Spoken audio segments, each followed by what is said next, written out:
Fiddlesticks, another dratted hornworm has eaten a plant. How exceedingly grumpy I am! You'd correctly guess that these were not my exact words as I plucked yet another corpulent caterpillar from yet another stick formerly known as a lush jalapeno pepper plant, but they'll be close enough for this video. I felt an understandable wave of schadenfreude as I set the larva to its doom in the chicken coop, as I had all the others that I had found this summer. Backlit by the sun, I saw the scutland forms of squash bugs and the opposite of a browning zucchini leaf, and if I squinted through the grass that was crowding my fall-planted kohlrabi, I spied one of my ducks having her way with my chives. So after scaring her away from the nubbins that remained, I heaved a sigh and started to hook up the hose to the rain barrel. We'd had no rain for a week and the garden was starting to look stressed. Though it may sound so, this is no list of complaints. Perhaps I could just as easily tell you about the overwintered kale that produced lush greens well before anything else I planted in the spring, or the gorgeously smooth beets that grew larger than the packet said they would. But you've seen those photos in every gardening book and you've read those humble brags online all summer. So instead in this video, I want to talk about those Instagrammable garden days. The failed plantings, the fruitless efforts, and the pest-riddled produce that tastes fine but certainly isn't coffee table material, because this is realistic gardening, the kind that most of us experience. As you likely know, for every beautiful basket of bounty, there's often a wilted vine somewhere as well. So what do you do with these inevitable failures? You make the most of them. So here are some helpful ways to turn the frustration into motivation and education. So first, let's talk about how to figure out the reasons. If you really want to learn how to garden, or to eventually even be self-sufficient, the worst thing you can do with garden failure is simply declare yourself a black thumb and call it a day. And don't resort to hanging over that fence, seething with private jealousy over your neighbor's unfairly lush veggies, allowing comparison to steal every ounce of joy from your efforts. Instead, put on your detective hat and see if you can find out the reasons for your underwhelming garden. Here are some common mistakes or problems that might have befallen your food plot. Maybe the reason you're looking for is here. Timing troubles. Plants want to grow, but they want to grow when they're good and ready. If you closely watch a wild field through the course of a growing year, you'll see waves of different flowers and grasses pass through it as the seasons turn. They are perfectly suited to grow at their optimal time, and they're pretty much left to themselves to do it at the appropriate moment. But with a garden, we have an artificial situation. We, the gardeners, plant seeds and starts in the soil, and sometimes we get our timing off due to a little bit of overzealous gardening or just plain ignorance. My first year on the homestead, for example, I excitedly planted okra seeds in April. The poor things dutifully sprouted, but they struggled in the spring cold and they never grew taller than a foot. The seeds I replanted a full month and a half later, in the blazing heat that okra loves, thrived. Other plants are very sensitive to day length. Chinese long beans, for example, only start flowering and set in seed pods after the summer solstice. Plant them early and they'll sprout and then stall in their growth until the shortening days finally give them the go-ahead to do their thing. Bottom line, if plants seem to stall in growth or fruiting, perhaps you should suspect that they were planted at the wrong time of year. You can remedy this with keeping a garden journal. This is probably one of the most useful tools when it comes to knowing and growing your own food. Carefully recording what plants went where, when they were planted, how they performed, will give you a rich log of information to draw from when analyzing your successes and failures. My garden journal is nothing fancy. It's a 3-ring binder with diagrams of the gardens to show where I planted different plants and a log of where I note every garden activity on a near daily basis. That log is probably the most important. I keep track of the day I planted every seed, and then based on whether they grew well or not, I can decide if that was the right timing for my specific microclimate. If you suspect a plant failed due to being planted at the wrong time of year, note it down. Then do some further research into cultivating that specific plant and see if planting it a month earlier or later could have made a world of difference.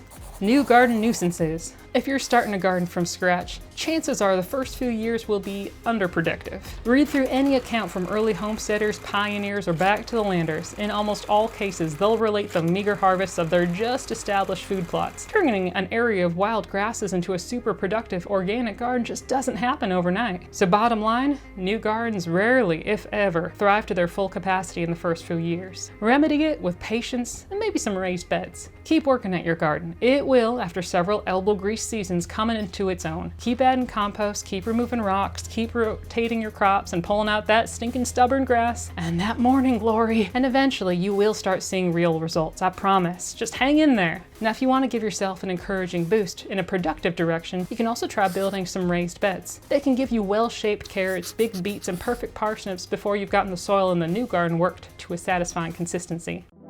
Soil chemistry concerns. Why are those squash plants so small? Why are those leaves streaked with yellow? Why did my tomatoes make such huge, beautiful leaves and no fruit? And what in the world is causing those crispy brown edges on the beets? The soil's chemistry might be the hitch in your gardening step. Certain nutrients or elements may be lacking or overabundant. When plants don't get what they need in terms of nutrition, boy do they show it. Bottom line, underproductive plants may be lacking essential nutrients or have a toxic overload of a single nutrient. You can remedy it with learning more about your specific soil and the specific requirements of the plants you want to put there. You can send soil samples to be analyzed by your local university extension. You can also take a more old-fashioned assessment of your plants and take a good look at their leaves. They're a decent deficiency declaration. Most soil problems can be slowly amended with consistent seasonal application of compost. If you detect a specific problem, however, you can sometimes give the soil a boost in the right direction with some specific soil amendments. Wood ashes from untreated wood can boost potassium and lime. A careful sprinkling of borax can solve a boron deficiency. Bone meal adds phosphorus and calcium. An abundance of nitrogen, such as that found naturally from a seasonal application of manure, makes huge leaves in some plants. This is great news for those plants that we grow for huge leaves, but not so much for plants that we grow for fruit. Nitrogen can actually stunt fruit bud formation. You might have already found that out the hard way. Now, does keeping all this straight make your head spin? Try not to be overwhelmed. It's super unlikely that you'll have all of these problems simultaneously. And there's ample soil building resources here on Insteading to bookmark and reference, so if a weird situation raises its head, or leaf.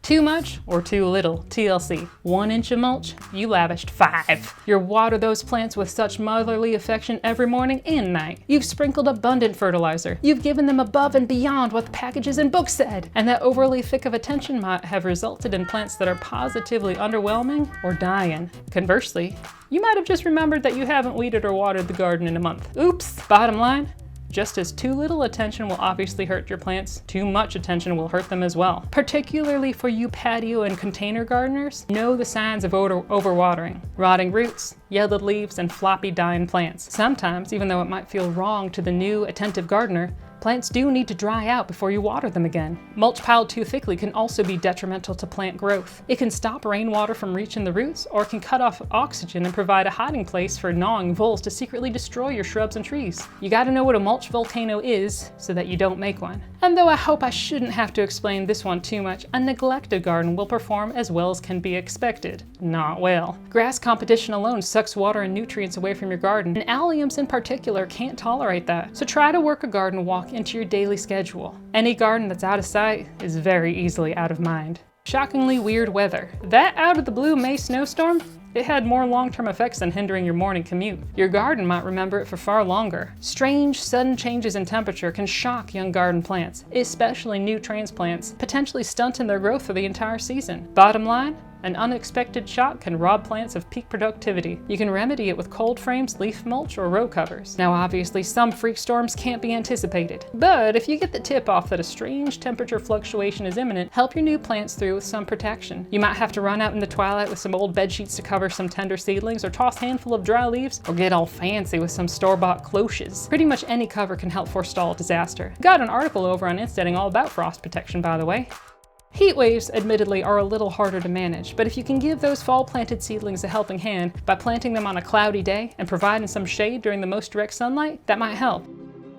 Pest problems. If you are gardening organically, then you personally understand that you are trying to wage non-chemical warfare with creatures intent on eating your food plants, and that it is a challenge. If you plant the same plants in the same plots every year, you're giving up your home turf advantage. The pests often overwinter in the soil itself, and if their favorite food is waiting for them when they come out of dormancy, they can get an unwanted jumpstart on the season. Bottom line, planting the same plants in the same place year after year will lead to a buildup in pest populations. You can partly remedy that with crop rotation. Remember your garden journal? That's also a great place to keep track of what was planted where, so you can rotate your garden beds every year. And I hope you know that this isn't just moving specific vegetables, but rotating plant families. Get familiar with knowing which of your plants are nightshades, brassicas, legumes, curcubas, alliums, and so on, and plant a different family group in your beds every year. By mixing up which family of plants are in a bed every season, the pest populations just can't build up that easily. Now, this remedy is only one of the many ways to thwart the bugs binging on your produce, but it's an important practice to implement as you plan your garden.